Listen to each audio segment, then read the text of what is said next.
I am a 35 years old female just got engaged to my fiancé 37 male Sam. We do not live together because we're waiting till marriage given he and his family are highly conservative Christians but they're really nice and lovable people.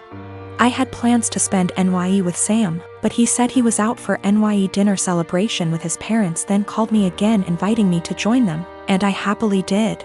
His parents were there, they welcomed me and ordered many dishes and desserts and drinks. We celebrated and had great time, that is until it was time to pay. I pulled my wallet out of my bag letting them know that we'll split the check between us. Sam mumbled, "No, you don't have to, we invited you," but I insisted. He and his parents then stared at me. I asked what was wrong and both mother-in-law and father-in-law said they didn't have money on them. I was shocked. I turned to Sam and he said he too forgot his wallet at home and didn't bring enough money to cover even on round of drinks. His dad then laughed nervously, "Right, so guess we should let the doctor pay."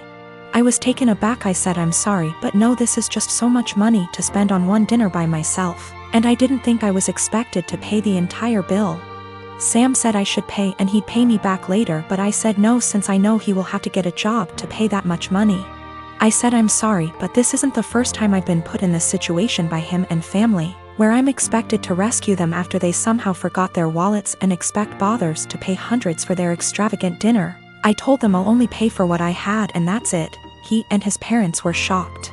They started arguing about how I have the potential to pay right there and then, but I was acting as if they were strangers, not family. But that doesn't mean I'm obligated to pay. How could someone go out to a fancy restaurant, order so many dishes, desserts and drinks without bringing money? Sam begged that I just do it and call it a night, but I refused. The argument got heated, then I got up and walked out. Sam called later at 2 a.m. basically yelling that I ruined NYE celebration and made his parents suffer, because I refused to pay the entire bill. AMD instead acted selfishly and paid only for myself, after they were gracious enough to invite me. I told him how unfair it was for me to pay. Even if I have a good salary doesn't mean I want to spend it all on fancy dinner. He didn't reply, he just said he'll pray that my parents will let this go, and not resent me after I basically damaged the relationship with them. I felt awful thinking I should have covered the bill instead of leaving. Since we met, my boyfriend has been on and off of Tinder. I've been very clear that it hurts me, but he always defended it as just him wanting an ego boost. A few months ago we had a major argument about it where I threatened to leave, and I honestly thought that was going to be the end of it. Pretty naive, really. Also, I should note his ex before me left him for this very reason. I feel like an idiot for thinking he'd ever change. Today I woke up and realized he'd been using my phone and his email was logged in. I noticed he'd gotten an email from an app called Hinge. Just to give you an idea of the kind of app this is, the description read, "The app that was designed to be deleted." Great. My stomach instantly dropped. I logged into it with his phone number and he's put up profile pictures of him that I've taken when we've been on days out together. In his description he's got things like, "We'll get along if you like Chinese and have a dog. If you're silly and comfortable and overshare." He's also put in as a strict preference that he wants to be matched with Hindus/Muslims only. I'm white British. I knew something was going on yesterday but wasn't sure what. He was acting differently and it was making me so anxious. He had the nerve to tell me that I must just be hormonal? I think the worst part about it is his reaction to all of this. He heard me crying, acted concerned and then saw me with his phone. At which point he just took it from me and went back to bed. That was about an hour ago, and the only interaction I've had with him since was him asking me to open the bathroom door. Not to see if I was okay, but because he needed to pee. I'm obviously hurt by the fact that he's on this thing, but I think I'm more shocked by his total lack of guilt or response to me being upset. I'm so angry and there's nothing I can do with it. I'm so embarrassed about the situation I don't want to tell my family / friends how he's treated me. And I can't even talk to him about it because he's refusing to address anything's wrong. He's still in bed. I don't know what to do. He's brought my self-esteem down so much that I feel like I can't be without him, but I know I can't stay in this situation. Should I even bother trying to talk to him or should I just leave? I've taken screenshots of everything and initially I was going to send them to his family but thought against it. The thing is, if I just leave there's literally zero consequences for him. He gets what he wants. He gets the freedom to go on random dates with no guilt. It just seems so Unfair that I'm the one left heartbroken and he gets to party up. I got myself and my stuff together, packed it in my car and left. It felt impossible. There was a lot of stuff and I was a wreck, but I managed it in the end. Throughout the whole time, he was just in bed pretending to sleep, which made me angry more than anything. I felt like he couldn't care less. We'd been living together for 2 years, but fortunately, in September I decided to get my own student apartment. Obviously, I knew then that things weren't going well, and thank God I made that decision because now I have a place to stay.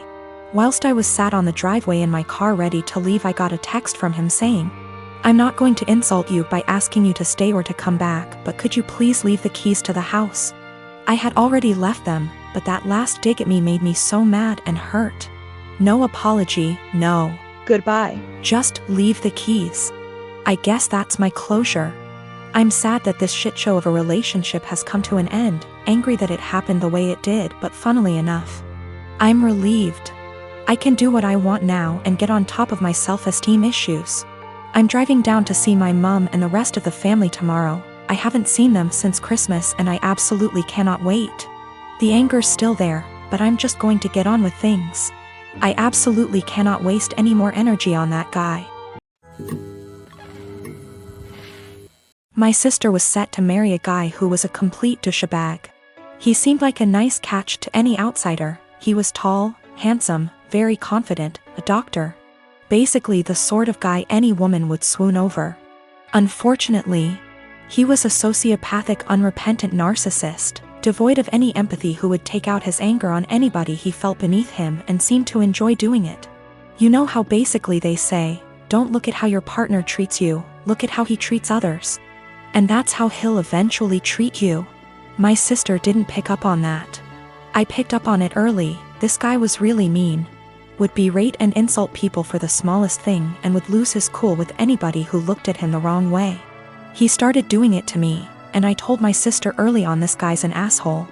She was like, nah. You two will eventually get along, you just got off on the wrong start. I told him I've seen him do that to other people, but she seemed to think, oh, but he's nice to me, I'm the special one. Maybe I can change him. Or I have no idea what she was thinking.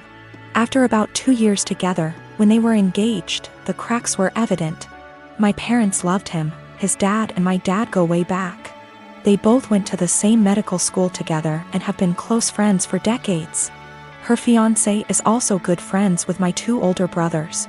After 2 years, my sister was realizing this guy was an asshole. He's always been an asshole, and he won't change. There was a really painfully obvious example one day when we were having dinner, and my sister's fiancé and my dad were having a discussion about something political.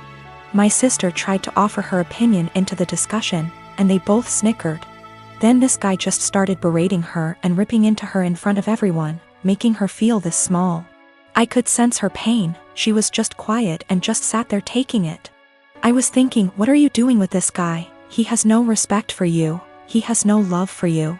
Another time our family was at this dinner function where a lot of big people were around.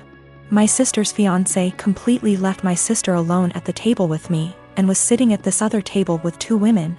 Very obviously flirting with them semi-drunk. He just left her all alone at the table. I asked her what was wrong, why was he ignoring her? She told me they had had an argument earlier and this was his way of punishing her.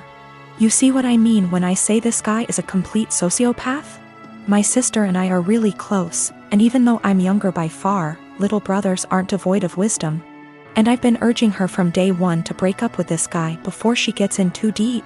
Well, now that she'd spent 2 years with him and was engaged, she was obviously in too deep. And she used to tell me about all the outbursts he has, how he treats her with no respect. We often had long discussions, just me and her, where she'd spill open like a can of beans and just divulge all the bullshit that he's put her through recently. Sometimes she'd cry and I'd be there to help her out, but she still seemed to want to stick with him. She actually convinced herself that he loved her behind all that horrible treatment, and couldn't pull herself to cancel the engagement, what with our parents, his parents, everyone counting on it. She knew they'd all say she's crazy, turning down this smart, handsome doctor. I kept urging her to break up, but she stuck with the "he'll change" or "he loves me" deep down excuses. It all came to a head when one day she very publicly exploded at him. We were having a huge dinner, both sides of our families, and I was sitting next to him. He kept bullying me the entire night. Move your elbows over, couldn't you wear something a bit more presentable? Stop sticking your hand out like that, it's rude, don't you think you've had enough of that? If I asked him to pass a bowl or the sauce or something, he'd hand it over but then pull away and be like, say please, say thank you. He was smiling the entire time, laughing. My 2 older brothers were also snickering. They didn't seem to mind this guy was publicly bullying me and having fun with it. He and my dad started having one of their conversations again. And my dad started airing out all his general frustrations and disappointments regarding me. And they started both talking about my life openly in front of me. Her fiancé then turned to me and started openly lecturing me, and when I tried to ignore him, hey, are you listening to me? What's the matter with you? Your dad never taught you any respect? My sister just then basically exploded. She was sitting at the other side of the table, guessing she didn't want to be near him. But she was watching what was going on the entire time. My sister just then basically exploded. She was sitting at the other side of the table, guessing she didn't want to be near him. But she was watching what was going on the entire time. I've been out of the closet since I was 17, in 2007. When I came out, people in my family said some pretty hurtful things, which I totally expected. Being from a Southern Baptist family and, God, it hurts to admit this, but my older brother at the time seemed very receptive, surprisingly. He told me that if my dad ever gave me any trouble, to call him and he'd talk to him. That was really the last time we talked about it. Flash forward 13 years, I'm 30, and I'm getting married to my fiancé Scott next year in April. If COVID so graciously allows. I started putting a package together of fun things from my brother and I's childhood, all with the intention of asking him to be my best man. However, he called me 2 weeks ago, claiming he's wanted to talk to me about this for a long time. He went into the long tangent about how being gay is wrong and isn't what God wants. He said he thinks Scott is a nice guy and he loves me, but he doesn't think it's right that we're getting married. It was quite a shock as Scott and I have stayed with him multiple times when we visit my hometown.